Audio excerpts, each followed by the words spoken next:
Ansiedade é quando falta muitos minutos para o que quer que seja. Ansiedade é quando faltam muitos minutos para o que quer que seja. E eu não sei vocês, aliás, eu sei. Todos nós já nos sentimos ansiosos, é ou não é verdade? Todos nós nos sentimos ansiosos, todos nós carregamos essa sensação de que em muitas coisas faltam muitos minutos para que elas aconteçam. Seja coisas boas coisas, sejam coisas ruins, nós temos a impressão que sempre na nossa vida as coisas estão demorando a acontecer, ou coisas que nós queremos que não aconteçam, nos preocupam. Estamos sempre ali mantendo a nossa mente numa coisa que ainda não aconteceu, num mundo que ainda não existe no futuro. E eu sei que isso não é só comigo.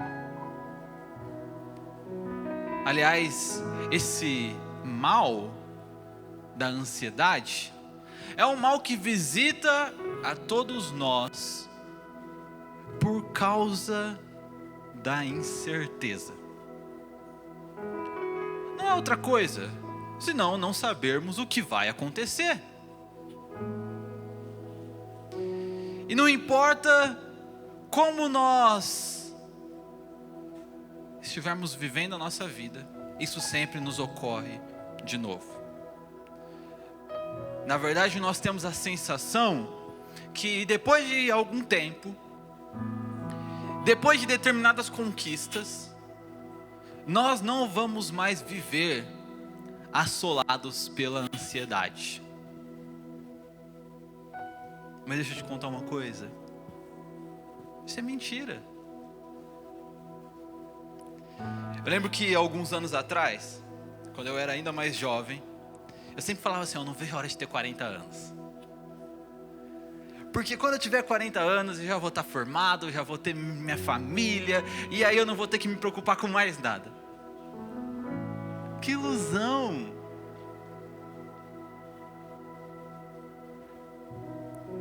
Porque na medida que nós vamos alcançando os nossos objetivos, outras coisas vão aparecendo para nos deixar ansiosos. Não importa a posição que você ocupa. Na verdade, o que eu tenho para te dizer é que você não sofre desse mal sozinho.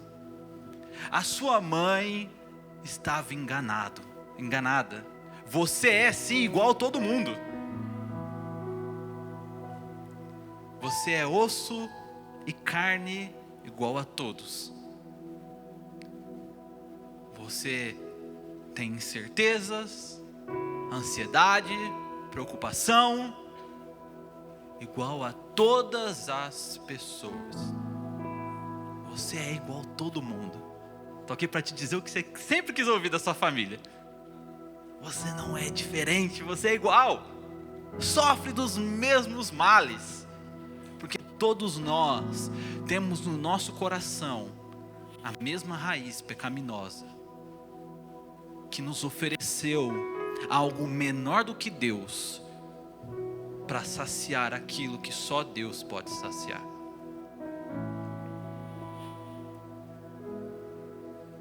E não importa a posição que você ocupe, não inveje a posição dos outros, porque às vezes nós olhamos, não, mas se eu fosse o fulano, aí eu não teria preocupação. Se eu fosse ciclano, aí minha vida estaria resolvida. Se eu tivesse mais dinheiro, se eu tivesse mais poder, se eu tivesse mais influência, se eu tivesse mais contatos, se eu já tivesse formado, se eu já tivesse minha família, minha casa, meu carro, meu trabalho, minha carreira, meu futuro, então eu não teria mais com o que me preocupar. E tudo isso é ilusão.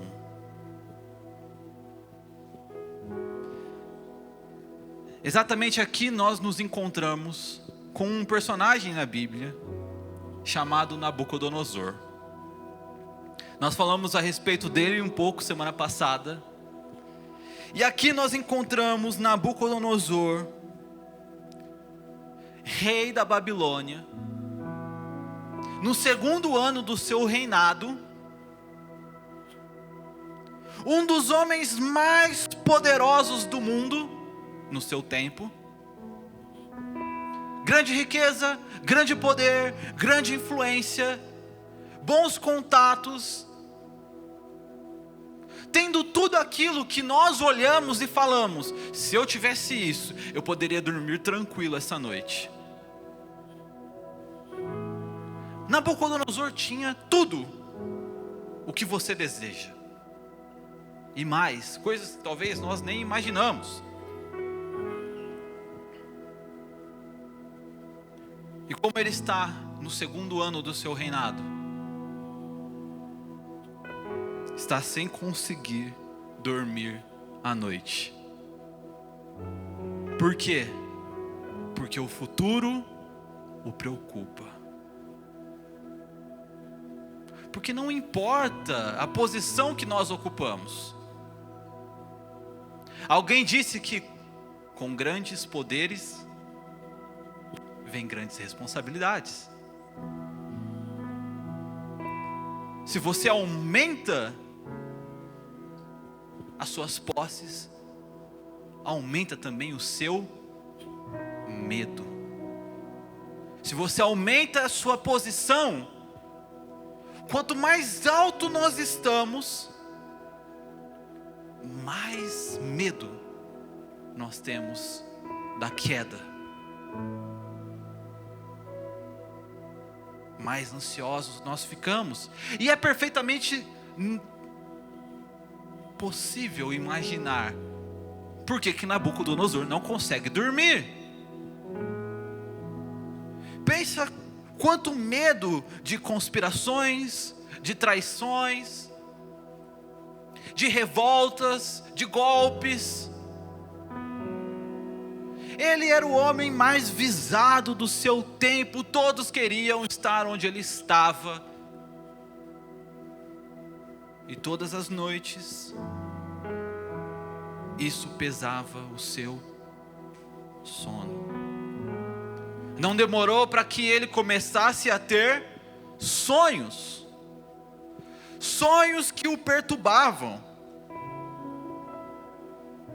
Sonhos que no amanhecer não iam embora. Porque na maioria das vezes, mesmo um sonho ruim, logo quando a gente acorda, passa-se algumas horas e a gente nem lembra mais. Na hora da xícara do café a gente já nem sabe o que aconteceu à noite. Mas Nabucodonosor estava realmente preocupado. Como talvez você aqui hoje esteja realmente perturbado e atormentado sobre como será que as coisas acontecerão na sua vida. Sobre como será o seu ano, por exemplo, ou o seu trabalho, ou sua família, os seus negócios. E então ele faz o que era esperado que ele fizesse. Ele, um rei poderoso, tinha um grande conselho de homens, e ele manda chamar todos os adivinhos, todos os feiticeiros, todos os magos, todos os astrólogos. E ele disse assim: eu tive um sonho, e eu quero a interpretação desse sonho. E então, aqueles homens fazem um pedido que aparentemente é razoável. Eles falam assim: olha, rei, diga para nós o seu sonho, e nós te daremos a interpretação desse sonho. E o rei fala: não. Vocês têm que me contar o sonho e têm que me dar a interpretação. E a gente fica um pouco chocado com isso, né? Porque a gente fala assim, poxa vida, Nabucodonosor está dificultando a coisa. Mas na verdade não, porque esses homens eram o quê? Adivinhos, feiticeiros, magos, astrólogos. Eram pessoas que vendiam qual ideia? A ideia de que eles revelavam o oculto, que podiam trazer à tona, à luz, mistérios. Então Nabucodonosor não está exigindo mais do que aqueles homens diziam que podiam fazer. E ele diz para eles, não. E mais, se vocês não podem fazer o que vocês dizem que podem fazer, então eu vou matar todos. Simples assim. Esse é um homem com todo poder. Imagina, gente. Deus me livre esse poder cair na mão de alguma pessoa, né? Bom, já que eu não consigo quitar minhas dívidas, vou matar todas as pessoas que existem. Já que eu não tenho a solução que eu quero, pronto. Estão todos condenados. Esse era o poder de Nabucodonosor. E aqueles homens então, mais uma vez tentam diante do rei, falam assim, rei, nenhum homem em toda a terra, ninguém pode fazer o que o Senhor está pedindo que seja feito. Nenhum rei jamais teve acesso a alguém que possa desvendar mistérios dessa forma. E então é aí que Nabucodonosor fica irado. E ele diz, então agora é que vocês vão morrer mesmo. E ele manda executar a ordem dele. E muitas vezes nós nos encontramos aqui também, não é? Às vezes diante da ansiedade, às vezes diante das nossas preocupações quanto ao futuro, nós começamos a buscar soluções que na verdade não têm o poder de resolver o que nos preocupa.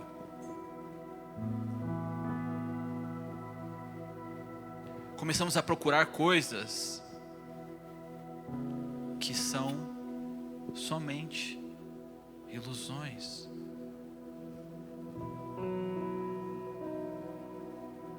Existem coisas em nós que nada neste mundo tem poder para resolver.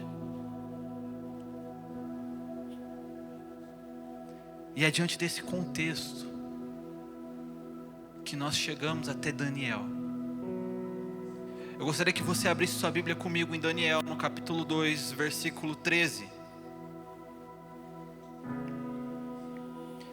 Diz assim a palavra de Deus, Daniel 12, 13.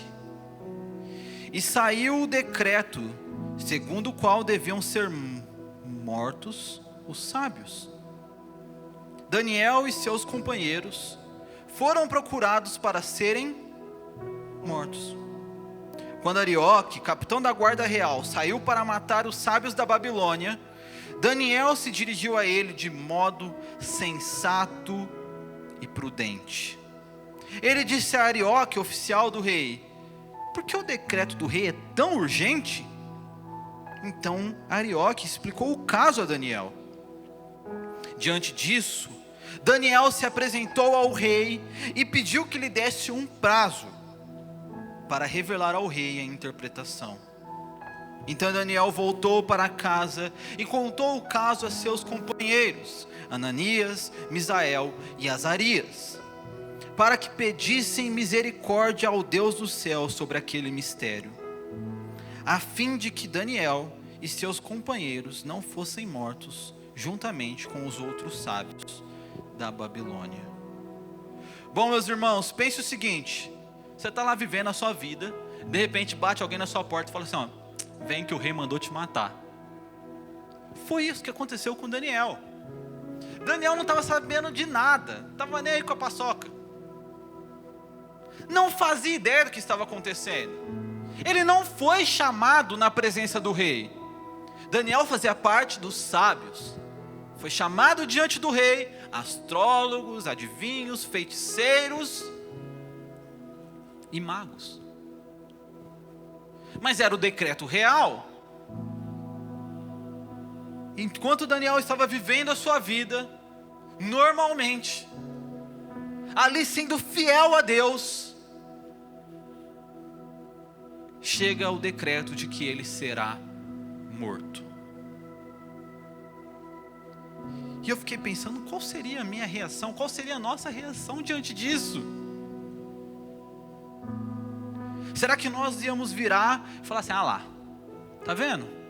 Eu estou aqui sendo fiel a Deus na Babilônia, e agora, sem nem saber, eu vou ser morto. Ou se não, nós entraríamos em desespero, e falar assim, meu Deus, o que vai acontecer comigo? Agora eu vou ser morto, como que eu vou ser morto? Eu vou ser morto agora? Para onde vão me levar? O que vão fazer comigo? Às vezes por tão menos a gente já não perde a cabeça. É ou não é verdade? Ansiedade. Às vezes por problemas tão menores, a gente já se desespera num ponto. O que vai ser, o que vai acontecer, onde que eu vou, o que vai virar minha vida? Mas a Bíblia fala que não Daniel. Daniel foi sensato e prudente. A primeira coisa que Daniel faz, quando ele se vê diante do problema, quando ele se vê envolvido numa coisa que iria tirar a vida dele, é perguntar, como é que chegou nesse ponto? Como que isso aconteceu?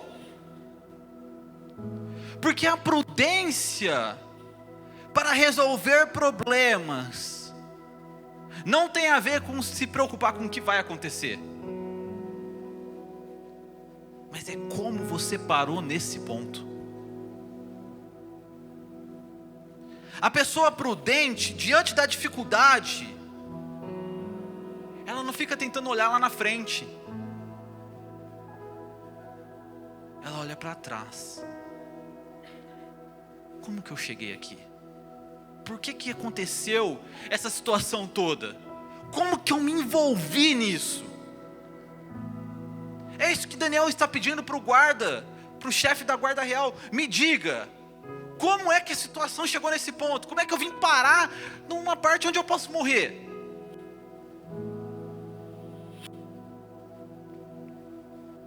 E como nós resolveríamos tão mais a nossa vida se parássemos de perder a cabeça com o que vai acontecer e começássemos a pensar aonde é que eu perdi a cabeça lá atrás, o que é que aconteceu lá atrás que agora a minha vida está assim.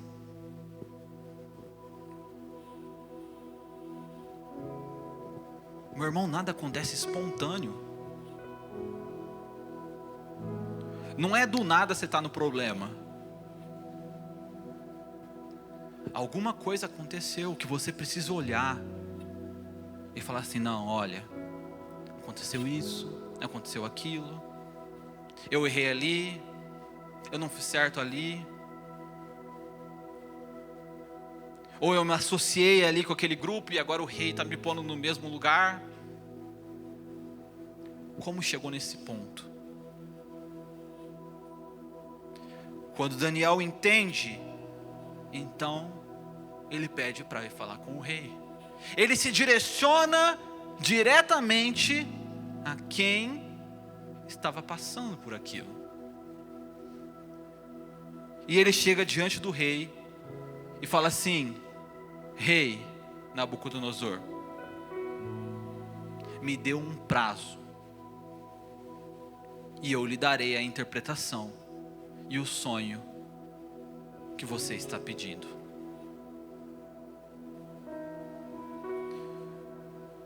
que Daniel sabia que aqueles magos, aqueles adivinhos, aqueles feiticeiros não sabiam?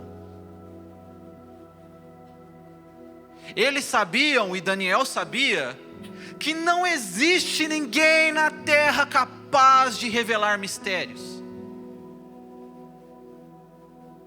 Mas eles não sabiam, e Daniel sabia, que existe no céu um Deus que a Bíblia diz que é o Pai das luzes, um Deus diante do qual nada está oculto,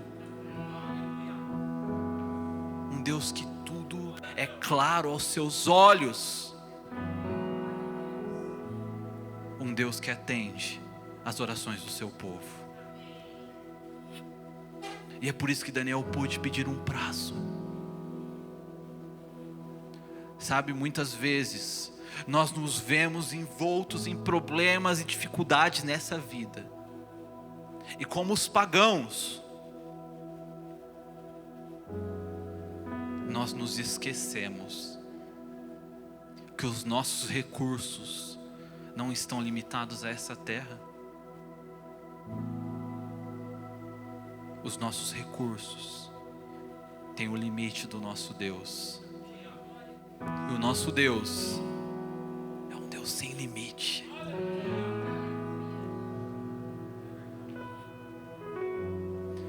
Então Daniel, diante desse prazo que ele conseguiu com Nabucodonosor, ele se reúne com os seus amigos, os seus companheiros Ananias, Azarias e Misael, e eles vão orar. A morte estava literalmente batendo na porta de suas casas. E com o tempo que eles conseguiram, eles vão orar. Sabe, meus irmãos, muitas vezes nós vemos a oração como um movimento particular.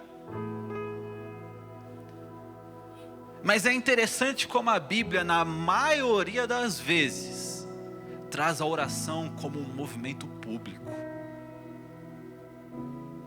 E quão mais forte nós estaríamos se passássemos a dividir com os nossos companheiros nessa vida na Babilônia as nossas orações que são colocadas diante de Deus. Sabe, acho que já há alguns meses, talvez 2, 3 meses, um amigo me mandou uma mensagem assim: olha, eu estou no hospital agora, eu tinha acabado de estar com ele, ele falou: está acontecendo isso, isso, isso e isso, e eu gostaria que a gente orasse. Era um domingo, depois do almoço. Gente, domingo depois do almoço, eu estou morto, você tem que orar por mim. É hora de dormir. Mas aquele domingo eu não consegui dormir, porque eu estava dividindo com meu irmão uma batalha em oração. Porque nós somos um povo. E então esses homens vão orar, e a oração deles é ainda mais impressionante. Daniel não vai diante de Deus e fala assim: Senhor, se eu sou o teu profeta aqui, o Senhor vai me dar essa revelação e a gente vai ver o que Nabucodonosor vai levar. Senhor, se eu sou o teu profeta aqui, o Senhor vai fazer acontecer, vai mudar todas as coisas, eu vou ser reconhecido. Não. A oração de Daniel e seus amigos é: Senhor, Deus, tenha misericórdia de nós. Sabe por quê, meus irmãos? Essa não era a primeira vez que Daniel estava enfrentando a morte, a gente já viu isso antes, e não ia ser a última vez. Mas Daniel sabia uma coisa em oração: Ele sabia que a vida dele não estava nas mãos de Nabucodonosor. A vida dele estava nas mãos de Deus. É por isso que Daniel ora por misericórdia a Deus. Porque ele sabia que se alguém poderia tirar a vida dele, não era Nabucodonosor. A vida pertence a Deus. A história está no controle de Deus. E é por isso que Daniel é sensato. É por isso que Daniel é prudente. É por isso que Daniel não é ansioso. Porque a oração, ela nos aterra. Ela nos coloca no presente e na confiança de que sobre todas as coisas está o Deus Todo-Poderoso. Que onde nós não vemos, que onde nós não estamos, que o futuro que ainda não nos pertence está nas mãos e no controle de Deus. Sabe, meus irmãos, não são os seus problemas que podem acabar com a sua vida. Não são as suas dificuldades que podem mudar o seu destino. Tudo está no controle das mãos de Deus. E então, Deus revela o mistério, Deus revela o sonho, Deus dá a interpretação. E Daniel no outro dia exulta em louvor e reconhecimento de que ele mesmo e por ele mesmo ele é como qualquer outro homem. Ele não pode revelar mistérios. Ele é um instrumento por meio do qual Deus, quando quer, revela o que quer. E ele conta para Nabucodonosor o sonho, conta a interpretação, e Nabucodonosor se prostra e adora o Deus verdadeiro, e honra Daniel e seus amigos, e não mata os outros homens, porque a oração tem disso. A oração beneficia até quem está perto da gente. Aqueles caras farsantes foram poupados por causa de Daniel, um homem fiel ao Senhor. Mas sabe o que é mais interessante em toda essa história? Que no fim, o sonho de Nabucodonosor, que quase se tornou a morte de Daniel, na verdade, era para mostrar, não para Nabucodonosor apenas, mas para Daniel e seus amigos, para o remanescente fiel do povo de Deus na Babilônia, o que haveria de acontecer. Sabe, no sonho, Nabucodonosor sonha com uma grande estátua, que tem a cabeça de ouro, o tronco e os braços de prata, o ventre e o início das pernas, cintura de bronze, as pernas de ferro e os pés de ferro e barro. E então, essa gloriosa estátua está lá, diante dos olhos de Nabucodonosor, e uma pedra se solta, sem que ninguém a soltasse, sem que homem algum fizesse alguma coisa. Ela se solta e caminha em direção à estátua. Ela acerta a estátua nos seus pés, e a estátua é derrubada. Então aquela pequena pedra cresce até se tornar uma montanha que toma toda a terra. E essa é a interpretação que Deus dá a Daniel. Aquela estátua, a cabeça de ouro, era o reino de Nabucodonosor. As outras partes, de prata, bronze e ferro, eram os reinos que precederiam a Babilônia. Parte prata, o Medo-Persa. A parte de bronze, o império da Macedônia, dos gregos.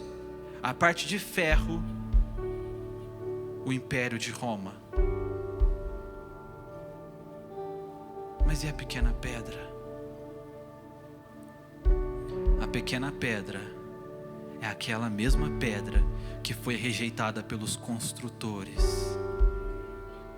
O Senhor Jesus Cristo, que veio não por vontade dos homens,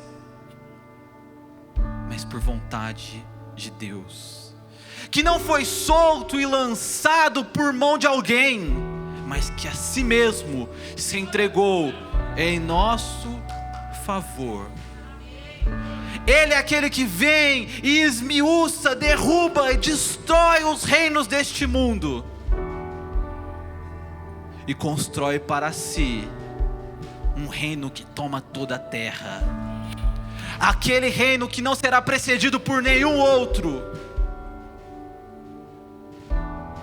Aquele reino do qual Daniel, os seus amigos, eu e vocês fazem parte. O reino de Deus que durará para sempre. Sabe, meus irmãos, aquilo que começa como palavra de morte para Daniel, termina como palavra de vida.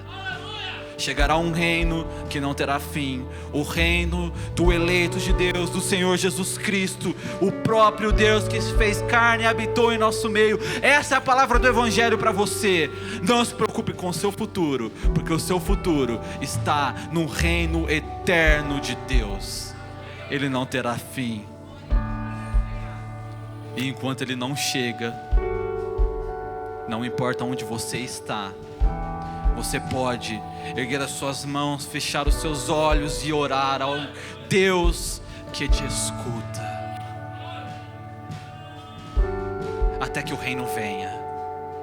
Nós podemos clamar: venha, Senhor, o teu reino sobre nós. Nós o aguardamos. Essa é a palavra de Deus para nós essa noite. Você pode ficar de pé no seu lugar.